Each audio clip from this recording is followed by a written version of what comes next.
Hey guys, this is Ed. Welcome back to the Barnabas-Bot project. What I want to do in this video is I want to talk a little bit about 3D printing, just how it works, and actually a quick demonstration with it. And then I'm going to talk about industrial design, which has to do with the decoration of your robot. And then lastly, a little bit about the assembly behind it. All right, so with that, let's just go ahead and jump in. Let me talk about how 3D printing works. Okay, so I have my whiteboard here. Let's call it 3D printing. All right, and there are a few different steps, and I think it's important to know how it works rather than just to, okay, you see a cool thing, a 3D thing printed out, that's cool, but how does it actually work? So the first thing we start with is a CAD file, and we did this through Onshape, and that was earlier in our project here. So call it CAD file. And if you remember, CAD means computer aided design. Okay. Now, when we were using Onshape, we designed our robot and it looks something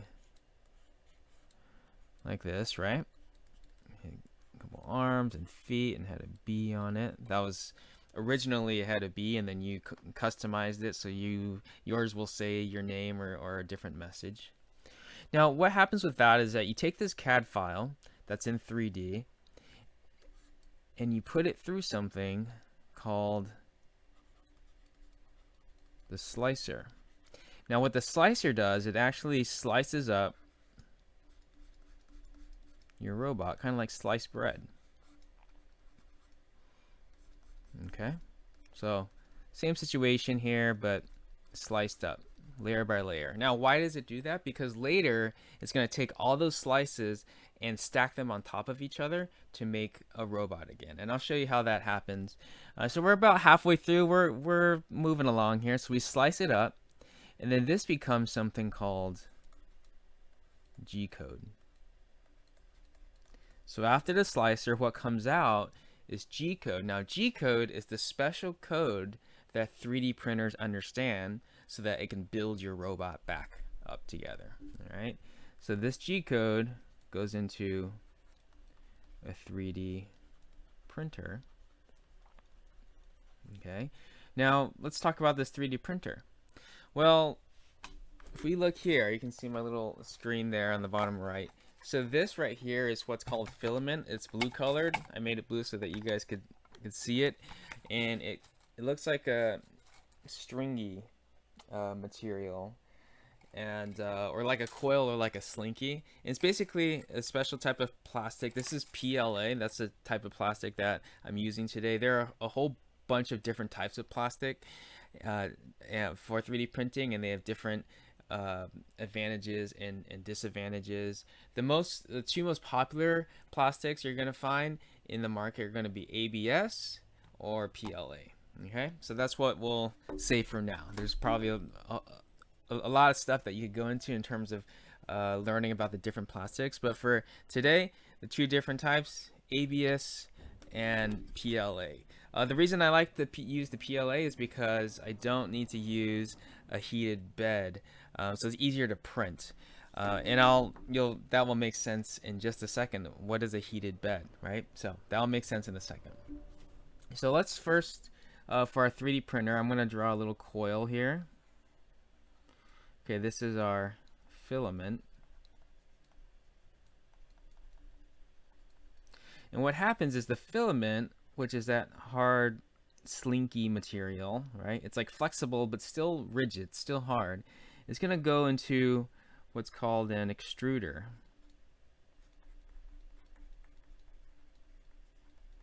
Now the extruder, it heats up and then comes out all gooey on this side, on the other side of the extruder. So it goes in on the top here, comes through, becomes all gooey, and then it lays down on the bed. And so the 3D printer, using the G-code, it starts extruding the filament through the extruder and then moves the bed around and also moves the extruder around so that it does all the perfect layer by layers. And it starts from the bottom layer, and then eventually what happens is I'm just illustrating it like this. Like it's going to start, let's say if it the layer started at the feet, it would start with the feet first, and then the rest of the body, and then the arms would happen, right? And then the head eventually. So it's a rough sketch. So this does not look exactly like our original CAD file, but it's just to kind of get the idea. So if you have a really, really good 3D printer and a really, really good slicer, this final 3D printed object could become pretty close to what you designed in the CAD file. So there's different settings you could use in order to get the final 3D printed object to be more realistic or more real, or more alike the CAD file. And we won't go into all those things today. Again, I just want to give you a rough idea of how 3D printing works. Now, the last thing before we actually try this out, the bed. Okay, so I said that the PLA, so I'm using PLA today, doesn't require a heated bed. So with some of the other filaments like ABS, the other common one that I mentioned, in order to get this gooey plastic to stick on the bed down here, you actually need to heat it up. Okay, and so for ABS you need to do that. For PLA, because of the characteristics of just how the PLA filament is constructed, you don't necessarily need to heat up the bed. What's nice about that is that you don't have to use extra electricity to heat up the bed. Your 3D printer might be a little bit cheaper because you don't need a heater on the bed, that kind of thing. Now, just as we're talking about it, the downside of PLA, like why don't we just all print PLA? Well, the downside of PLA is it's not as strong as ABS plastic, so you kind of get a downside for that. So not as strong as ABS, but it's easier to print, so that's a positive. All right, so now that we have some context here, let's go ahead and I'm gonna change my view here, and let's take a look at some of this stuff. Okay, so I have my 3D printer here. This is the bed right here. Okay, and the extruder, I'm gonna turn it sideways like this. So the extruder is actually down. Oh, you can actually see if I turn it where my index finger is right here. See that little nozzle down there? It's really close to the bed right now. But that's a part that's going to heat up. Okay, and then we have a bunch of motors here.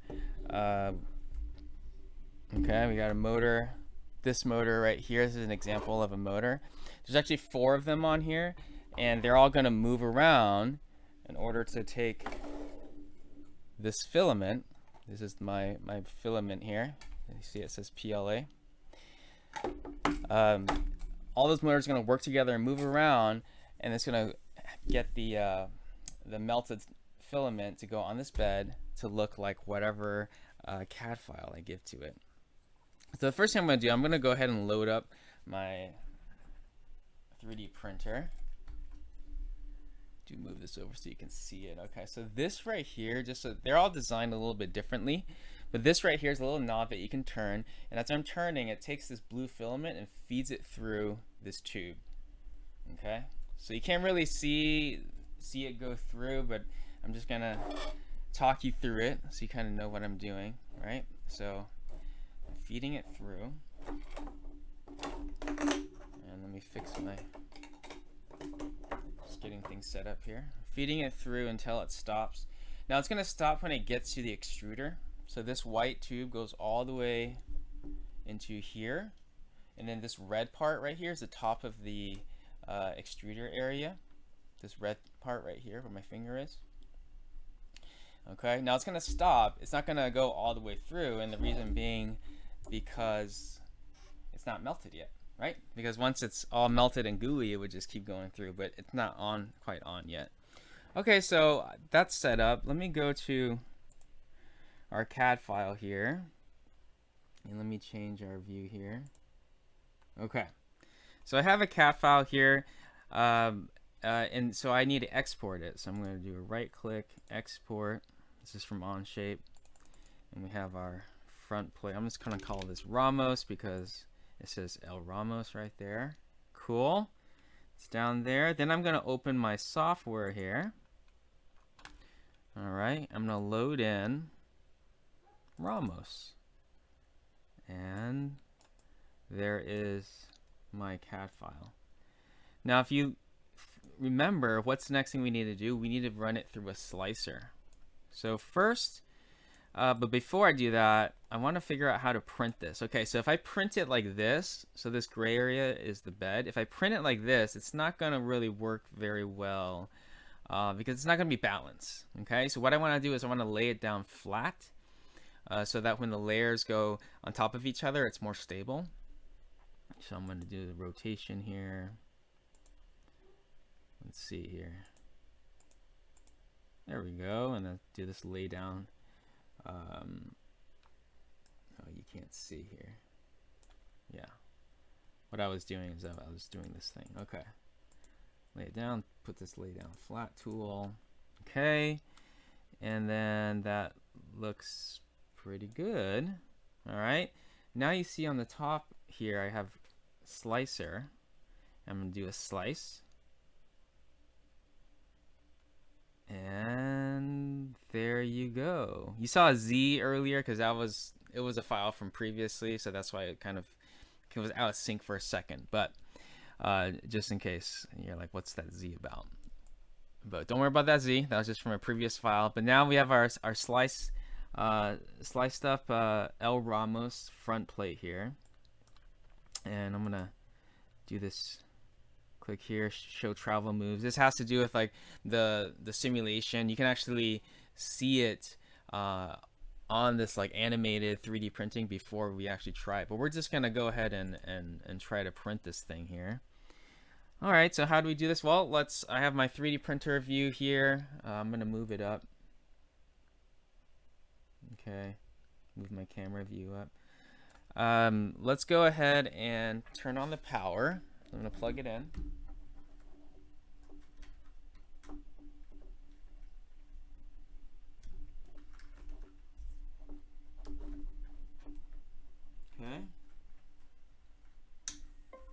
Okay, I'm turning it on.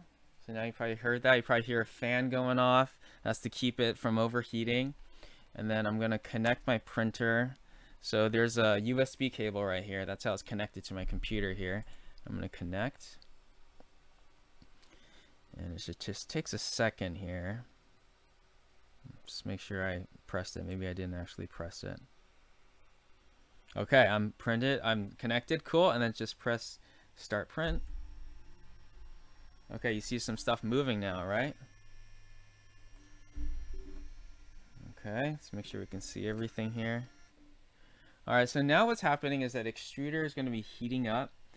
I want you to bring your attention down here where it says Bukito Extruder. You can see it says 40, 48 or 51 Celsius, 53, etc., etc. So it's just heating up, and once the extruder gets to the target temperature, it's going to start printing.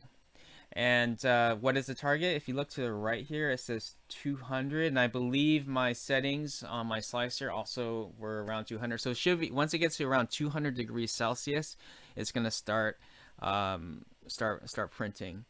Another note is that 200 degrees Celsius is pretty hot. If you know Celsius at all, 100 degrees Celsius is boiling water. So it's twice the temperature of boiling water. And so the most dangerous part, I would say, of the 3D printer is going to be that extruder. So because it's going to be super hot, so you don't want to be touching that with your finger. And actually, after you even after you turn off the 3D printer, you want to wait several minutes, like 10 minutes, before you handle the extruder, because it's going to take a while to cool down. All right, so we're getting close there, and it's getting to 95, 96. Now another thing I want you to notice is down here, you see it says N29, G1, F24, blah, blah, blah. That is the G code. Remember we talked about how we slice it up and we get a special code called G code. Here we go. It's starting to move. And as it's printing, what's nice about these 3D printing software is you can kind of see on the screen here, you see on the left side like what it's doing, but then also what it's doing on the right side. So it's a little bit hard to see because I have blue printing on black, but let me change my view here. The main thing is I want you to be able to make out that it is printing the same shape. You see that kind of faceplate shape? You can start seeing it come through. So I'm not gonna have this thing going the entire time. Again, it's just kind of give you an idea of how this works. What else can we point out here? So it's doing that. It's doing the first layer here. Let me go back to this screen here. Okay. If you look down here on the bottom right, I'm not sure if you can see it, but it says ETE 32 minutes. So that's the estimated time. So this software is saying it's going to take about 32 minutes to print this. And that's keep in mind. 3D printing is really nice because you can just take an idea on CAD software and then print it out. And then one of the downsides is that it does take a while. So this is just a faceplate. It's not very high. It's maybe a quarter of an inch thick, and it's just 3 inches by 3 inches. So it's not a lot of materials, but that alone will take 30 minutes. So that's something to keep in mind. The entire robot that we're doing, the Barnabas-Bot, with the head and the body and everything, probably takes around 5 hours. So just kind of give you an idea of, like, if you wanted to print a large object, what it would take. Also down here it says, I'm not sure, again, not sure if you can see it. It's probably, I think you can, but really small. It says 1/15. What it's saying right now is that we are on layer 1 of 15 layers. So remember I was talking about that slicing? So depending on your setting on your slicer, it's going to determine how many layers you want to make it. Now, one other thing to think about is that the more layers you have, the more HD or the more realistic your item's going to be. Okay. So imagine this is 15 layers. It'll come out and look okay. But imagine if it was 100 layers. That means every little layer is like really fine. Then your object's gonna look even better. Okay, so those are some settings that you can change on your slicer. Okay, that's on the slicer side. All right, I think that is good. So I'm gonna go ahead and kill this print for now because we don't need to see the entire thing work, right? I'm gonna kill the print here and then turn this off. Of course, I know you'd love to just kind of sit here and watch this thing go, but we have other things to do. So here's what it looks like. Okay. All right. Let me clear the way here. So if we sat here for 30 minutes, we would eventually get a fully printed faceplate. Okay, moving this out of the way. 1 second here. Okay. Let's see. The next thing I want to talk about is industrial design, actually. All right. Let's move down.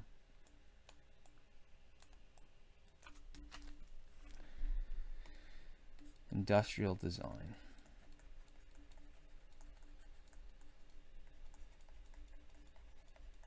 All right.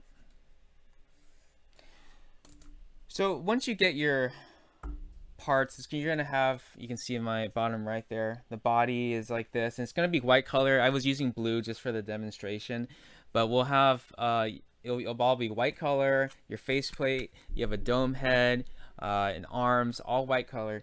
Now I really recommend just taking a moment to visualize what you want your robot to look like, and then to actually decorate it. So the reason I bring this up is sometimes people who are really into robotics, even myself, we just think, you know what, I just an engineering class right now and I need to learn about robotics, meaning like I need to learn about computers, I need to learn about circuits, coding, stuff like that, and maybe I don't think it's as important to think about the decorative part or how things look. What I want you to think about, because in this Barnabas-Bot project, is that I want you to think about it in broader terms, in like the real world, okay? So in the real world, look actually does matter. And there's a field that brings together the engineering, all the techie stuff that we're learning about and will continue to learn about, and also the artistic side. And that's industrial design. I really like industrial design.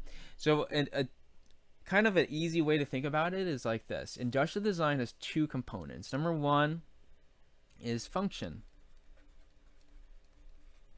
Okay, function is what the robot does. Okay, so your robot's supposed to stand. Okay, well, hopefully it does stand. Your robot's supposed to move. Okay, hopefully it does move.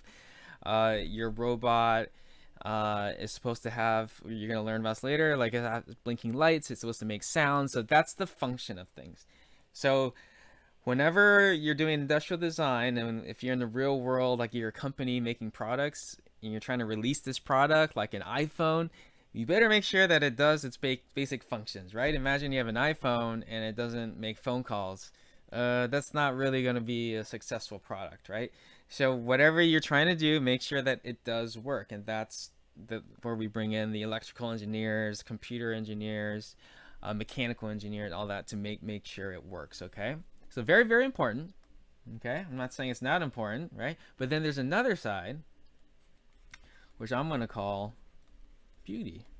Okay, I like to use that word beauty because it kind of makes us think, like, I never really thought about beauty in engineering. So beauty is the way that it looks. So an industrial designer who works at a company, let's just use Apple as an example because everyone knows iPhones and stuff, right? So the industrial designer at Apple will think about, okay, well, how is the phone gonna look, right? We want to make sure it's got nice curved edges, maybe even the colors. Well, okay, this iPhone X or whatever we are at now, 20, whatever, it's going to have like these different colors, and then we're going to have it look like this, a certain size, let's say, right? And then you have to make sure, like, okay, so it might look really nice on the beauty side, but you have to make sure that whatever you're thinking also works with the function, right? Because you can't just have it look super cool, but then it doesn't work. Like, let's say the industrial designer on the beauty side was thinking, hey, I want this thing to look super, super small because it's just really nice. I really like really small things.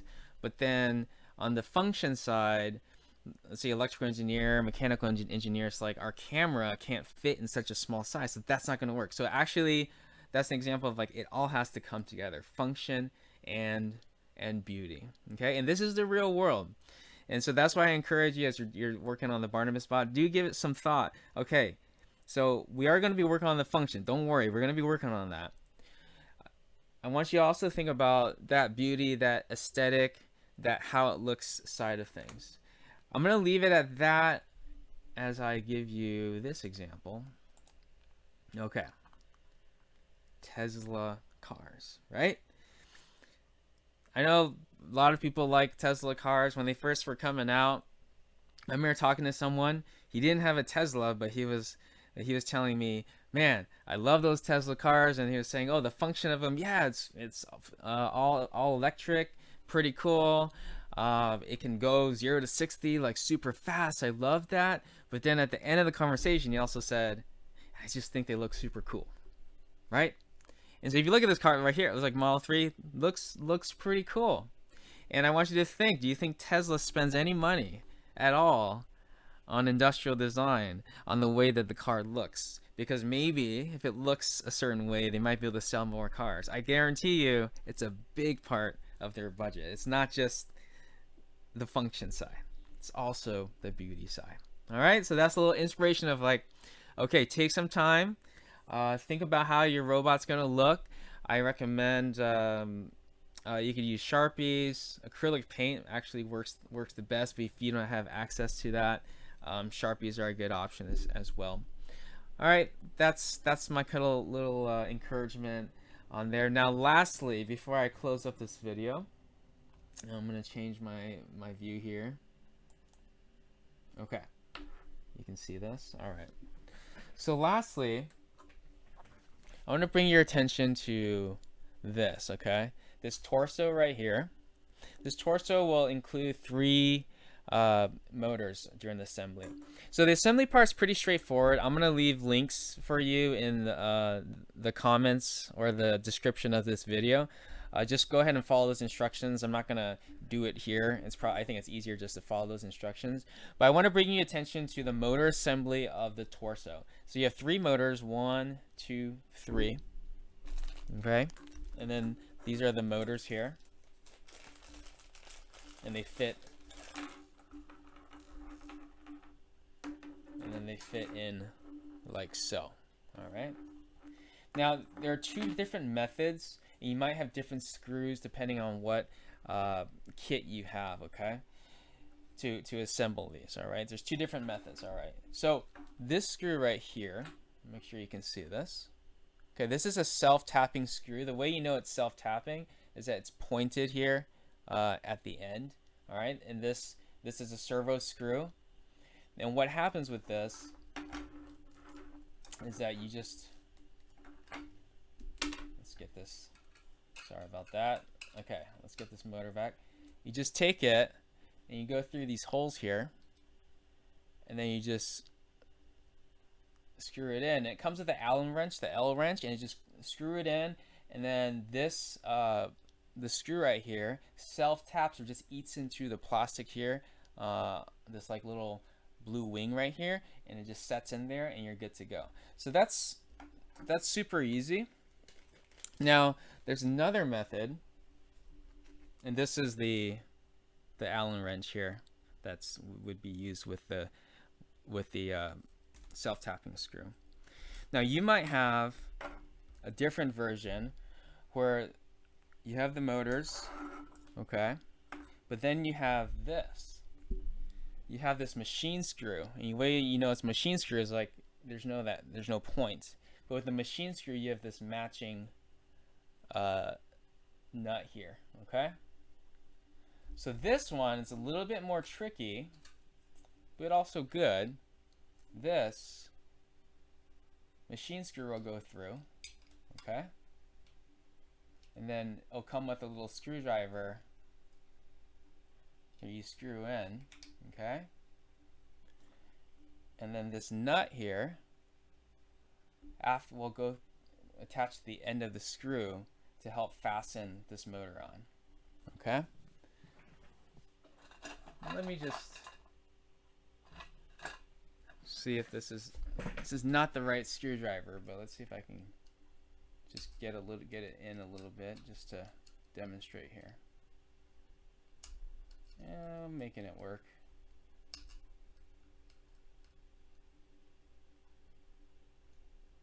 Okay, you see it's sticking out there a little bit. So that once that gets through there, you can then get this nut and put it on top of there, and then finish screwing it on here to fasten it. So it's a little bit different, but works well. And I actually have a video that shows that as well. You're gonna need a little patience. I also provide a few additional nuts and bolts in case you lose it during the process as well. So just a little heads up on that. Again, I'll put in links for both methods in the description. All right, that's it for now. So we went over 3D printing and industrial design, and also a little bit of some tips on the motor assembly. All right, have fun with that. Share with me what your robots look like. Just always love to see that. You can tag us at Barnabas Robotics. All right, take it easy.